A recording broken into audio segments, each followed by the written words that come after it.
አለበት ባህል ለምሳሌ አንድ ተናግሬ ልጨርስ እንዳለ ሆኖ ማለት አንዱ የክርስትናው አካል ስለሆነ ለምሳሌ የምታውቁትን ብዙ ጊዜ አንስቸማቀውን አንድ ሐሳብ ላወራችሁ የምታውቁትን ባህል ከተሜ ወደ አቅመ አዳም አቅመ ሔዋን ሲደርስ ለጋብቻ ፍላጎት ሲደርስ ምን ያደርጋል? አሁን ያለው ሃይ ይላል በእንትን ማለት ነው ምንድነው በሶሻል ሚዲያ በምንድነው ሃይ ይላል በቃ ቻት ይልካል ከዚያ አበባ ይልካል ከዚያ ከተመለሰለት የሆነ መጽሐፍ ቅዱስ ቀስ የኔው ብሎ የሆነ ለመቤታችን የተጠቀሰውን ለሁለት እንተና የኔው ብሎ ይልካል ከዚያ እየቀጠለ ይሄዳል ከዚያ ደግሞ በቃ ከዚያ ሞቷል ለቁ ደግሞ ይልካል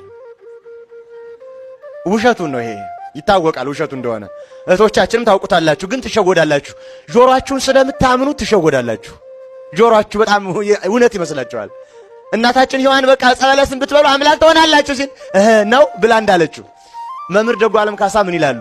ሞኝ እንደ አዳም የዋህና ብልህ እንደ ክርስቶስ መሰሪና ብልጥነት እንደ ዲያብሎስ ይላሉ። መሰሪ ከሆነ ሰው እንደ ዲያብሎስ ሆኗል አሉ። ሞኝ ከሆነ እንደ አዳም ሆኗል። ሞኝ ቅጠል በልተህ ትሆናለህ ሲለው ከተሆነማ እስኪ ሞክርና አሳየኝ እኔም ቀጥላለሁ አይልም ይላሉ። ሚቻለውን ሩቅ ሆኖ ይደናገራል። ገጠሩን ላይ ላስታውሳችሁ ምናልባት ንቀን የመጣ ነው ስለሆነ ወጣቶችም ስላላችሁ ብዙዎች ገጠር ላይ ምን ይደረጋል? አንድ እናት አባት ልጃቸው አቅመ አዳም ሲደርስ ምንድነው የሚሉት? ልጃችን ደረሰ ምን እናርግ ብለው ያስባሉ። ከዚያ በኋላ አውጥተው አውርደው ማንን እናርግልና አጋባው ብለው ያስቡ የገሌሊቱ አይ የገሌሊቱ አይሆንም የገሌሊቱ እሷ እንዲያው ቁም ነገርና ውሃ ስቀዳ አሸክመኛለች ጠባይዋ ትትነዋ እንዲያው አንድ ቀን አልፌ ሲሄድም ቆርጫ አልሄድም ብላ እንዲያው ቁም አሳልፈኛል እሷ ተውን ብለው ይመርጣሉ። ከዚያ በኋላ አጭታ ያስነሱና አያገሊን አስነስተው እባክህ የእንተናን ልጅ ጭልን እባክህ መልእክተኛ ሆንልን ብለው ከወገን መካከል አስነስተው ይሰዳሉ። እንግዳ እንደሚመጣ ለቤተሰብ ኢንፎርሜሽን ይደርሳል። ለሴቷ ቤተሰብ እንግዶች ይመጣሉ ከቤት ሰው አይጥፋ ይባላል።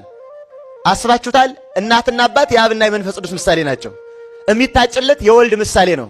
ሴት መፈለግ ደግሞ ሻመረመረ እንዳንቺ ያለ አላገኘም አይደለ? የምትታጨዋ ድንግል ማርያም ናት። ማጨት የቅዱስ ገብርኤል ምሳሌ ብስራት ነው። ኢንፎርሜሽን ትንቢተ ነቢያት ነው። አሁን ይሄንን ኋላ ቀር ይለዋል ደግሞ ይሄ ከተሜው ደግሞ ይሄ ኋላ ቀር ነው፣ ወንጌል ነው ኋላ ቀር። ይሄ ራሱ መጠበቅ አለበት። ይሄ አንድ አካል ሆኖ ቅበተ እምነቱ ነው። ኋላ ይቀጥልና ይሄድና ያ እንግዶች መጥተው ጉዳይ አለን ይላሉ። ከቤት ግቡ ይባላል። አንገባም። የንጉሥ መልእክት አለን እኮ ከቤት ግቡና አውሩን። አንገባም። ቅዱስ ገብርኤል እንደመጣ እመቤታችን ትጸንሻለሽ አለ እንዴ? አላለም። ቃል ሥጋ ሆነ። ከዚያ ዙራ ሰማችሁ ቃል ሥጋ ሆነ። ከዚያ ዙራ ቃል ሥጋ ሆነ። ጉዳይ አለን ማለት እኮ እሱ ነው። በኋላ ምንድነው ጉዳያቸው? አያገሌ እንዲህ የሚባል ልጅ አለው ሙያው እንዲህ አይነት ነው እና ከናንተ ብንዋለድ ብንዛምድ ብለን መጥተናል ፍቀዱልን ይላሉ። ማን ይወልድ ማን?